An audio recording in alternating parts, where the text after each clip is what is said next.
Welcome back yet again to another episode of BestowCast. So I've been very busy the past couple days trying to play some catch up to do the next episode or episodes or lots of episodes or another word with episodes in it. I've watched the Disney Plus series Willow. But we're not going to be talking about that today. I rewatched an episode of Wednesday for our first potential guest of BestowCast. And we're not going to talk about that tonight either. I even dragged my... I don't know if I can say that. But to the theaters, the actual physical theaters, to watch Ant-Man and the Wasp: Quantumania. You'd think I'd talk about that in this episode so that I could be on topic. But no, I'm going to push that episode out a little bit later. I mean, when has that Pantsless Producer ever done anything that was topical? This episode's actually going to be about two different movies. I just saw something that constantly was bombarding me, where there was this movie that came out and then there was this movie that came out shortly thereafter. And they both have similar themes. They have similar settings. And, they were just got compared to each other just because of that. One got downgraded because the other had the exact same thing. And it wasn't a story of who got to it first. So this first movie I wanted to see in theaters alongside with Black Adam, but for whatever reason never got to the theater to see it anyway, is of course Wakanda Forever, which came out in Blu-ray and Blu-ray and Blu-ray. As well as DVD, 4K, streaming, so on and so forth. I actually bought the Blu-ray. I actually bought the Blu-ray. I will untie my tongue eventually. But yeah, I did buy the Blu-ray. I bought physical media because there may be a day I may not have Disney Plus or whatever to watch that streaming media, or there might be a day where Disney's like, you know what, I don't like the ending of that. Let's change the ending to this ending. The long history of Star Wars of like, let's not leave good enough alone. Let's just constantly change it. So there's some good reason for physical copies, and I of course have the physical copy of this, and this next movie, which I also will eventually get the physical copy, but I did see in theaters. I actually saw in theaters before Quantumania, like exactly one day before Quantumania. Those buildings. There's these buildings where they show movies, and you go there and you can have popcorn with the side of butter. Or in my case, I can have butter with the side of popcorn. Watch this with other people. However, most of the time whenever I go, it's just me half the time. So I just get to sit in this big empty building with this huge screen. Anyway, yeah, let's rail this back. Let's get this train back on the rails. So the other movie was, of course, Avatar 2: The Way of Water. Yay! So something I'd like to test the waters. See what I did there. I'm going to test the waters. I'm going to dip my toe in, and I'm going to test this stream. I'm going to see if this stream is girthy and hearty and smells like green beans. No, wrong analogy. I'm going to try to compare these two movies instead of just kind of reviewing them. However, there will be a little bit of review, and as always, whenever I'm talking about movies, there will be spoilers. I just can't help it. I can't just talk around it. You guys tune into this thing, you see on the title that it's what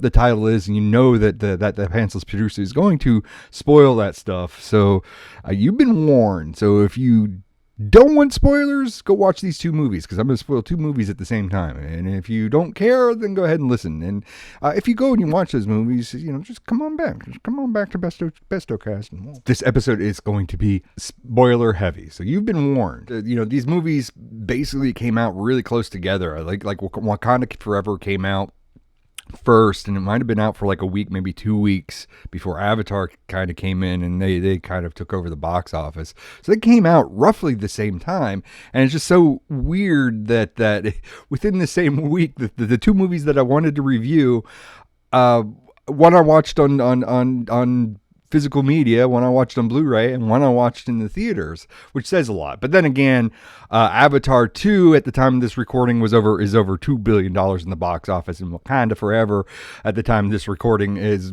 just under $1 billion. So it's no real surprise that they're going to ride out not Wakanda. They're going to ride out Avatar 2 in the theaters for as long as they're going to be. That's possible. I mean, Avatar 1 was in the theaters for like ever, and this one's going to be. This is going to ride the waves, or this one. I don't think, Avatar 2 is going to ride the waves. Let's put this into proper terms, Paul.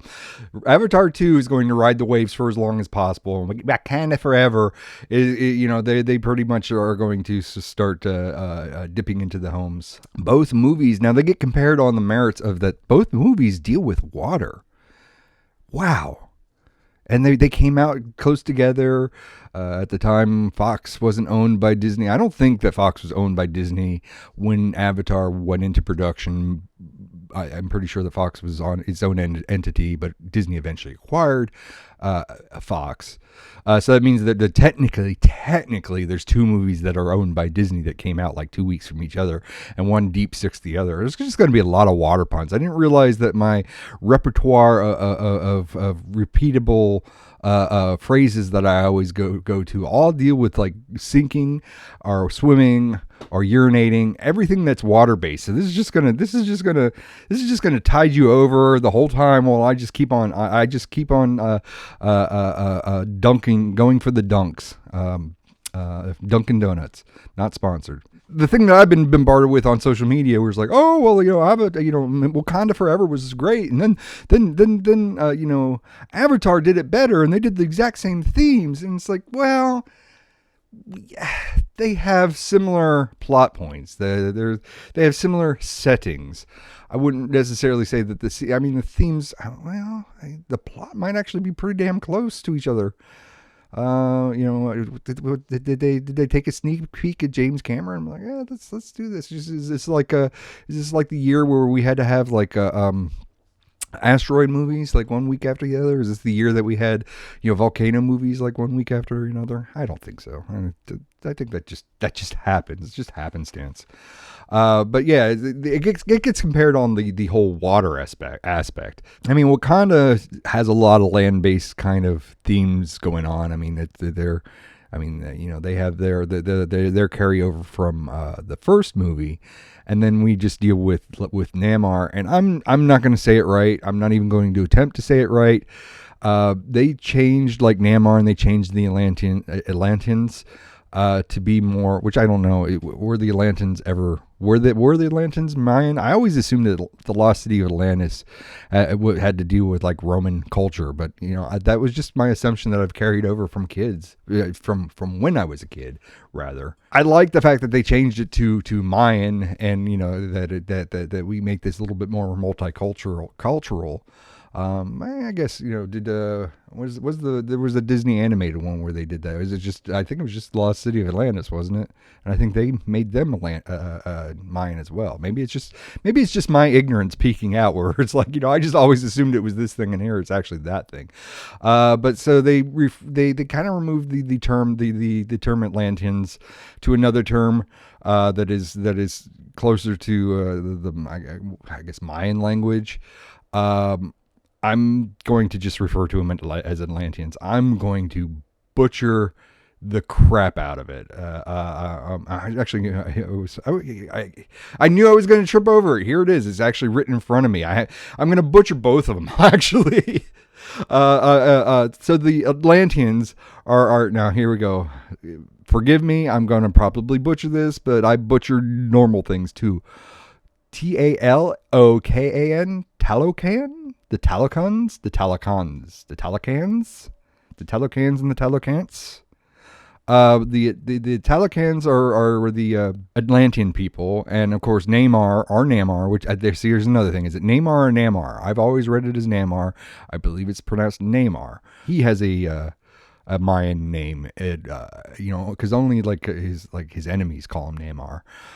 But I do not have that note here, and I'm not going to look it up, and I know I'm just going to butcher it. So I'm just going to say Namor, and I'm probably going to just say Atlanteans from now on. However, then there's the other side of the coin where we got the Avatar people. Now, before I get into butchering their name, I'm kind of confused, and here we're gonna derail just a little bit. We're gonna derail, but we're gonna be on topic. I know, and it's been a while since I've watched the first Avatar movie, so it's probably on me that I didn't watch the first Avatar movie before watching this, or even before making a recording, so I could be better educated and not taking a stab in the dark. But I am known for taking stab in the dark and just being sound like a goofball, a person who doesn't really know his shiznick. Like, I know that in Avatar 1 there was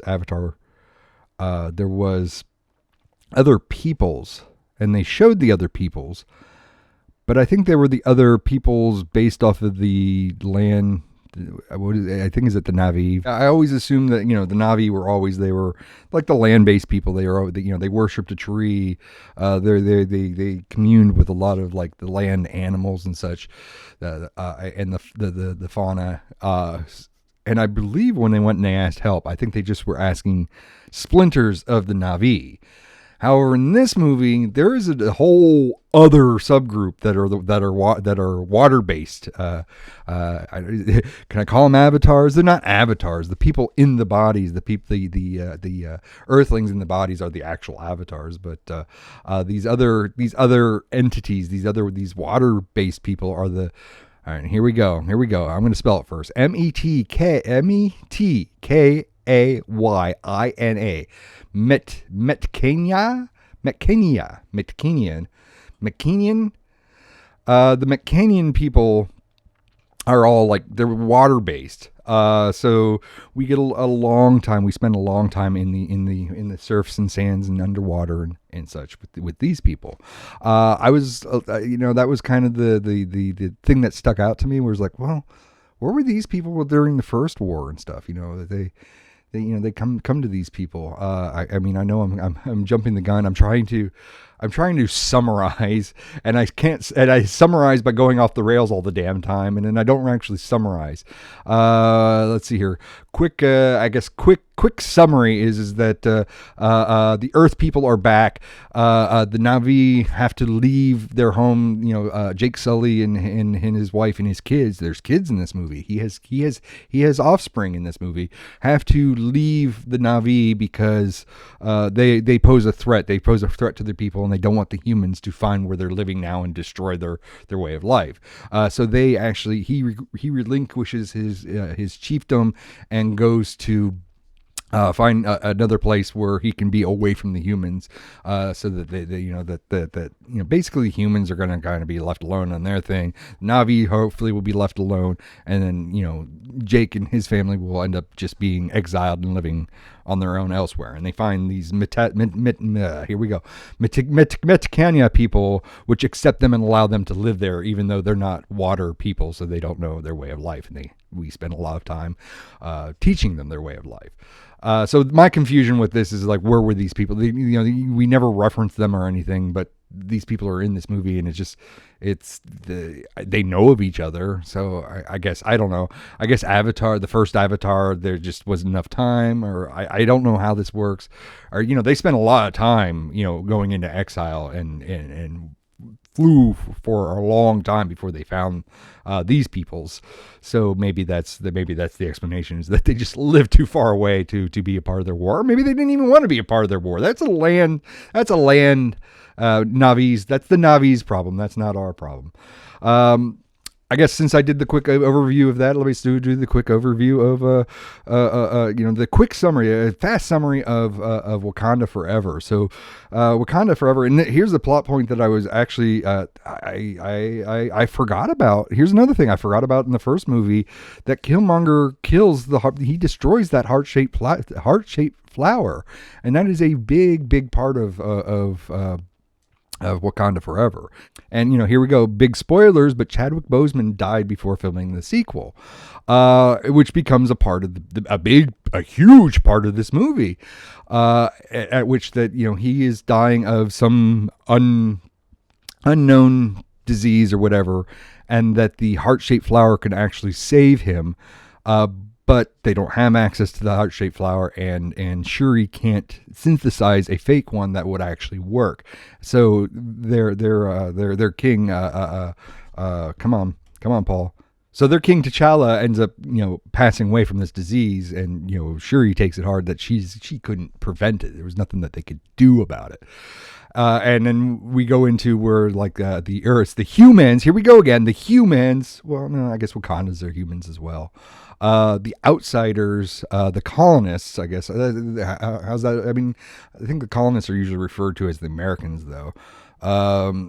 People outside of Wakanda are trying to steal vibranium, and the Wakandan people want to kind of keep their secrets. They want world peace, but they also want to keep their secrets as well. The people end up attacking the Atlanteans because they too, because apparently when the comet came, it split into two. And Wakandans ended up with some vibranium, but so did the Atlanteans. The Atlanteans also have vibranium as well.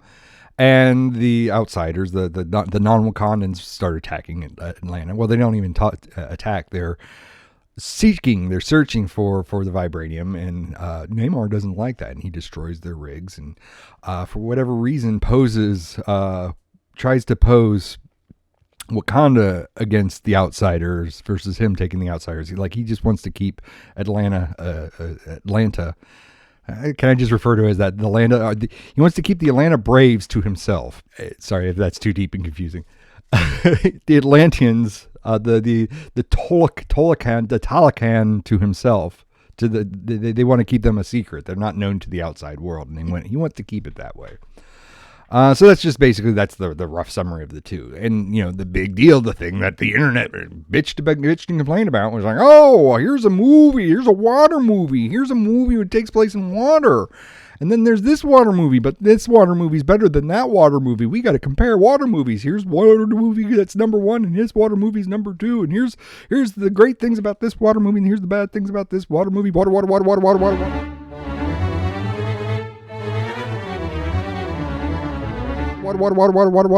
Everything that was ever thrown in my face was like, well, here's these two water movies that kind of team, that kind of go up against each other.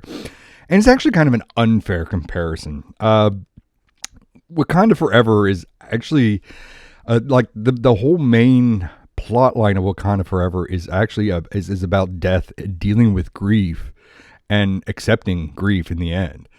And it kind of sucks because it's like, the people as in more so the queen and Shuri, the queen and princess, are trying to come to terms. They're trying to deal with their grief, and you got this kind of jackass Atlantean coming up and just saying, oh, well, now this is your problem, and if you don't deal with this, well, then I'm going to wipe you off of the face of the earth, and then I'll rule this all.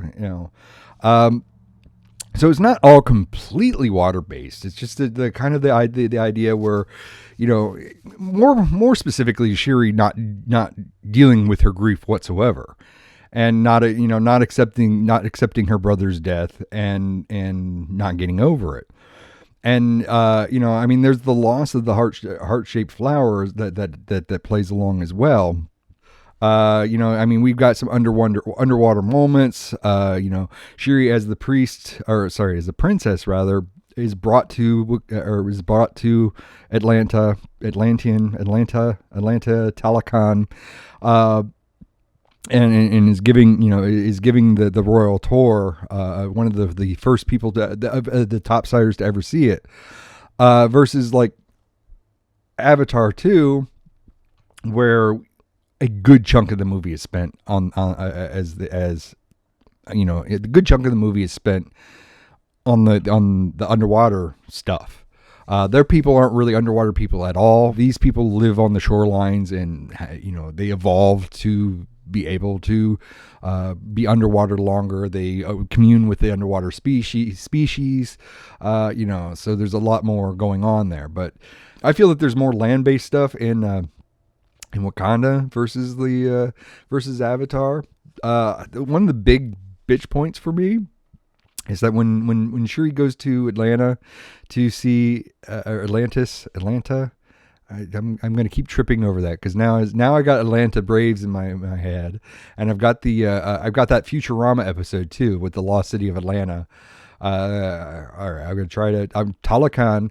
So when she goes to see a Talokan, and this is a complaint. This is just a complaint about freaking Marvel movies in freaking general. But why can't Marvel light their goddamn movies? Why can't they put a light on anything? I would have loved to see how great Talokan would look. Instead, it was just like, oh, here we go. Here's how Talokan would look like underneath through mud. Look at it through mud. Look at this. Oh, isn't this bright and vibrant? No, it just looks like mud. I mean, the same thing can be said about Ant-Man. You know, there's a fight scene that's in complete freaking darkness. I'd like to see what the hell's going on. Light your goddamn things. Versus Avatar, which is, you see the underwear stuff. Everything is bright and cheerful. Well, I wouldn't say cheerful, but everything is bright and I don't know how they did this.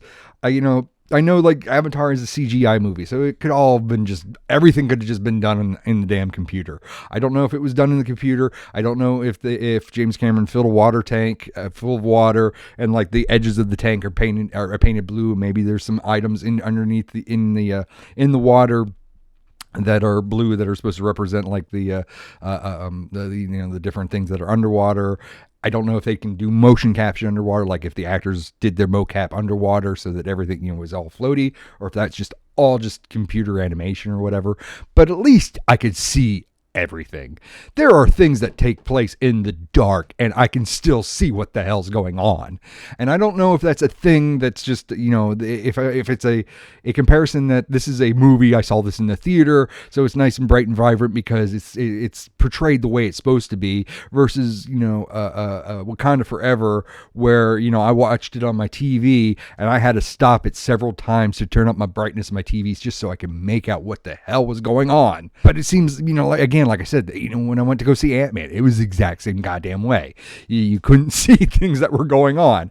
And I hear that Marvel movies, the Marvel movies in particular, do this just basically because that they just want to have the availability of CGI all the damn time. So they just light everything flat and then they just CGI the hell out of it whenever they want to. I think like Ant-Man, they changed something like a month right before it was released and CGI'd the crap out of it. So I kind of want to say that, yeah, maybe there's a difference because I saw it on the big screen or versus that I saw it on, my television and I had to adjust the freaking the LEDs on my TV.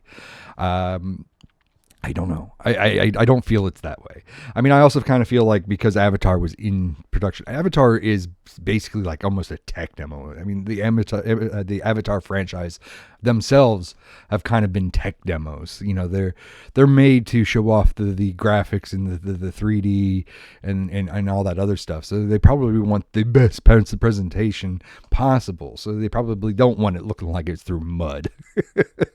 They don't want to make it look like they just went down here into the Susquehanna River and just shot some stuff. I wonder if I can go take my GoPro and a little bit cold to do it right now, but we'll go take my GoPro and go down to the river and I'll go film some Avatar and or Wakanda Forever scenes underwater and see if we can see that. Ranting aside, like I said, the biggest comparison was the water. I don't understand how it can. It was just a framing device. It was just a framing device. In the end, good versus the bad, I guess. So the problem with Wakanda Forever, or the problem with Wakanda Forever for me, the overall problem with Wakanda Forever for me is it's just a downer. They're dealing with the death of their prince, and the thing is it's not just the death of T'Challa, it's the death of Chadwick Boseman. And it was emotional for me just to watch it because this was a real person. I know that this story is about a fictional person, but this was, the person that played that character was real. This happened for real. So for me, it was kind of a bummer because it is about dealing with dealing with grief, and that they're not really properly dealing with their grief. So that was kind of one of the sticking points for me. It was like, well, I wanted to watch this a second time with my kids because I watched it the first time alone. I wanted to watch this with my kids, and it's like I kind of don't want to be down. I don't want to feel like crap for the rest of the day because this is a bummer movie. And then the other complaint to this is it's a typical Marvel movie third act. Everything is CG'd the shit out of everything. May or may not make sense, and may or may not. Your eyes are just kind of like confused about whatever, because there's a whole lot of action going on, and your eyes don't know what to focus on. And it's just kind of this third act kind of. The story kind of falls apart third act. I've had some time to kind of reflect on it, and it's just like, all in all, the whole story with Namor kind of just falls apart for me. I don't really, it's not Thor Love and Thunder levels of falls apart for me. It's a pretty solid movie. It's a decent movie. It's just that Marvel just has this thing where they kind of just drop the ball when it comes to their third act. Maybe they just don't take enough risks or something. And another complaint, since I'm listing my complaints, my final complaint is maybe my final complaint. I don't know if it was my final complaint, but a final complaint. Do they just hand out like the Iron Man tech? Does just everybody, you get an Iron Man suit and you get an Iron Man suit and you get an Iron Man, and like everybody has Iron Man suits now. I know, like I understand Shuri kind of she developed her own tech on her own, and I know we introduced Riri Williams, and she comes to her own, she develops her own tech, and I know there's another Disney Plus series and or movie that's coming out called Iron Wars, where they're trying to rein in all this Iron Man tech that's out there. It's just kind of obnoxious to me. It's just all of a sudden there was like three people that had Iron Man tech. And it was just like really? And I don't know, it's not really like the Iron Man tech that bothers me so much. It's the fact that everybody has, like, everybody now has the nanotech. They don't have, like, the original Iron Man armor where they're physically putting on, like, a suit of armor. It's all this digitized bullshit where, they're, here's Paul where she says he complains about the internet and everybody shits on it, and now he's going to shit on something. Everybody has this nanotech where the armor just disappears from their face and then it reappears around their face. Like nobody ever like physically takes off a helmet anymore. Which now, thinking about that might be a good topic for a future episode. Anyway, moving on. So let's go with the rants. Let's go with the negatives towards Avatar. Avatar kind of just redoes Avatar. Like Avatar 2 is just a rehash of Avatar 1, which is kind of a sticking point when it comes to sequels in general. Like they just kind of just, the first one was successful. Let's just redo that story a second time. And it's just kind of obnoxious because we waited how many years? I don't know if I have. Do I have the? So this was 2022. When did Avatar 1 come out? When did the first one come out? 2009. Let's just say 2010 and 2020. That's 10 years. That's over 10 years. That is 10 years we had to wait between this and the sequel. And the best story we get is just a kind of a rehash of the sequel. Why? It's a rehash, but instead of in the woods, it's underwater. And my other complaint for Avatar 2, we spent a lot of time having Jake Sully and his family. I'm sorry, I don't have all their names. I might be able to get it. Jake Sully, Nitri. Sorry, I'm gonna botch all this stuff. Nitiam, Lorak, Took. They have an adopted child called Kiri.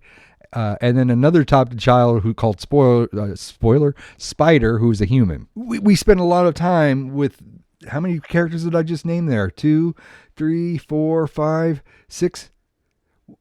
Well, 6 minus the humans, so 6 people, 6 characters. We have to spend like kind of building their life and how they're adapting to living in water, and it just goes on forever. And I believe that this is also a longer movie. This is probably 192 minutes. Yeah, I mean, this is a 3-hour movie. Avatar was a 3-hour movie, so they got a lot of time to fill, but that time was filled just showing the hell off. And it's just like, can this movie just end? Let's get to the ending. I want this movie to end. It looks pretty. I like it. I did not see it in 3D. I bet you if I saw it in 3D, it was intended to be seen in 3D. I mean, shit. Yeah, the first Avatar movie helped sell 3D TVs.